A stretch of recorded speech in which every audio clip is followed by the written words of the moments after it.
श्रीगुरुभ्यो नमः।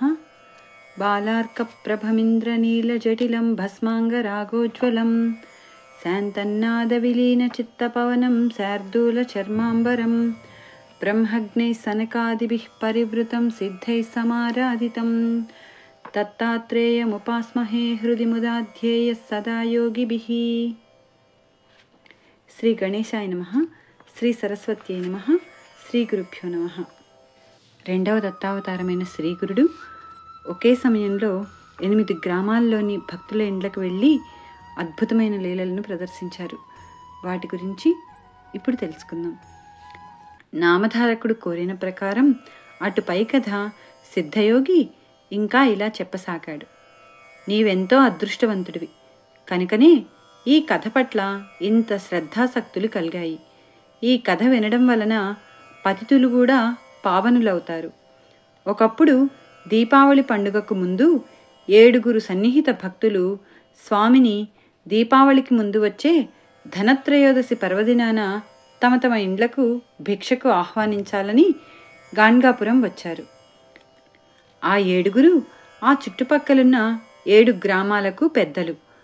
వారి ప్రార్థన విని స్వామి, ఒకే సమయంలో మీరందరూ ఆహ్వానిస్తే మేము అదే రోజు అందరి ఇళ్లకు రావడం ఎలా సాధ్యం?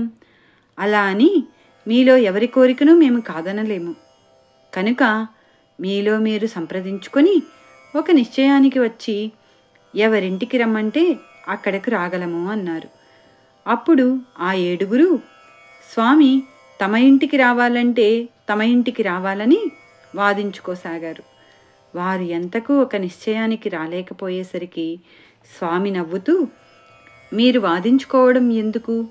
మీ అందరికీ మాపై విశ్వాసమున్నది కనుక ఆ విషయం మా ఇష్టానికే విడిచిపెట్టండి. ఆ రోజు మాకు తోచిన చోటికి మేమే వస్తాము అన్నారు. అప్పుడు ఆ భక్తులు నమస్కరించి, స్వామి, మా శక్తి సామర్థ్యాలు స్థితిగతులు ఎంచక మా అందరినీ సమానంగా మన్నించండి అన్నారు. కానీ స్వామి వారిలో ఎవరింటికి రాకపోతే వారు నదిలో దూకి ప్రాణాలు విడుస్తామని శపథం చేశారు. వారిలో పేదవారు, అయ్యా, మేము పేదవాళ్లమని మమ్ము ఉపేక్షించవద్దు.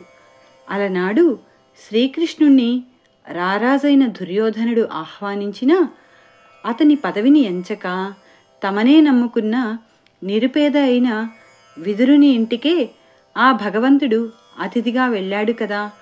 అలానే మీరు కూడా మా ప్రార్థనను త్రోసిపుచ్చవద్దు అని ఎవరికి వారే వేడుకున్నారు.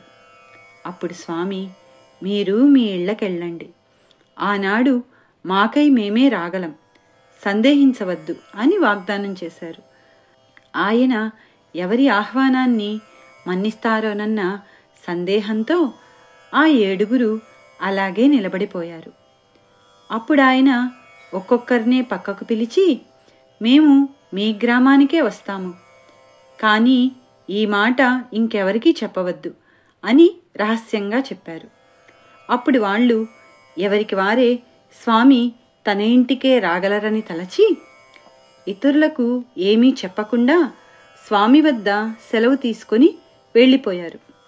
కానీ స్వామి ఆ పండుగ నాడు ఏ ఊరో వెళతారని అచటి వారందరికీ తెలిసిపోయింది. గంధర్వపురవాసులు వెంటనే వారి వద్దకు వచ్చి ఈ పర్వదినాన తమను విడిచి ఎక్కడికి వెళ్ళవద్దని బ్రతిమాలుకున్నారు.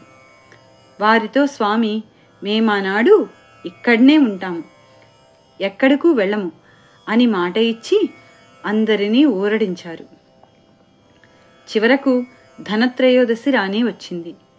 ఆ రోజుకు ఆ 7 గ్రామాల పెద్దలు శ్రీగురుడు తప్పక తమ ఇంటికే రాగలరని తలచి ఎవరికి వారు ఎంతో వైభవంగా ఏర్పాట్లు చేసుకున్నారు. ఆయా గ్రామస్తులు కూడా స్వామికి ఘన స్వాగతము పూజలకు సిద్ధమయ్యారు. కానీ గంధర్వపురంలోని శ్రీగురుడు ఆ గ్రామం విడిచి ఎక్కడకు వెళ్ళక మఠంలోనే ఉండిపోయారు. ఆనాటి సాయంత్రం మంగళస్నానం చేసే సమయంలో శ్రీగురుడు 7 రూపాలలో ఆ 7 గ్రామాలకు వెళ్ళారు. అయినప్పటికీ 8వ రూపంతో గంధర్వపురంలోని తమ మఠంలోనే ఉండి అచ్చటి వారి పూజలు అందుకున్నారు. కొద్ది రోజులు ఆయన ఒక గ్రామానికి వెళ్ళిన సంగతి మరొక గ్రామానికి పొక్కకుండా ఉండిపోయింది. అయినప్పటికీ ఆ కార్తీక మాసంలో త్రిపురోత్సవానికి స్వామికి కార్తీక పూర్ణిమ దీపతోరణాలు సమర్పించుకోవడానికి అన్ని గ్రామాల నుండి భక్తులు గంధర్వనగరం చేరుకున్నారు. వాళ్ళందరూ అంతకు 15 రోజుల ముందు తమ తమ గ్రామాలలో జరిగిన ధనత్రయోదశి ఉత్సవం విశేషాలు చెప్పుకుంటూ ఉండగా ఒకరి మాటలు ఒకరికి నమ్మలేనివిగా తోచాయి. ఎవరికి వారు శ్రీగురుడు తమ ఇంటనే భిక్ష చేశారని చెప్పుకుంటూ ఒకరి మాటను ఒకరు ఖండించుకుంటున్నారు. ఎవరికి వారే ఆనాడు స్వామికి తాము సమర్పించుకున్న శాలువలు కాన్కలు నిదర్శనంగా చూపించి తమ మాటలు నిజమని నిరూపించుకోగలమంటున్నారు.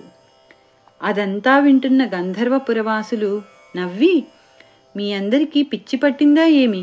దీపావళి నాడు స్వామి ఎక్కడకు వెళ్ళనే లేదు. స్వామిని మేమే కదా ఇక్కడ ప్రత్యక్షంగా పూజించుకున్నాము అని మందలించారు. అప్పుడు స్వామి, మీరు వాదులాడుకోవద్దు. మీలో ఎవరూ అబద్ధం చెప్పడం లేదు.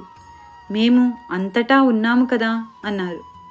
స్వామి ఆనాడు అన్ని రూపాలు ధరించి అందరి పూజలు అందుకున్నారన్న రహస్యం బయటపడింది. అందరూ ఆశ్చర్యచకితులై అటువంటి లీల తామెన్నడూ కనీ విని ఎరుగమని చెప్పి స్వామిని స్తుతించుకున్నారు. ఎంతటి కవులకు వర్ణించ సాధ్యం కాని ఆ లీల త్రిమూర్తి రూపమైన అవతార పురుషునికి మాత్రమే సాధ్యమని కీర్తించుకున్నారు.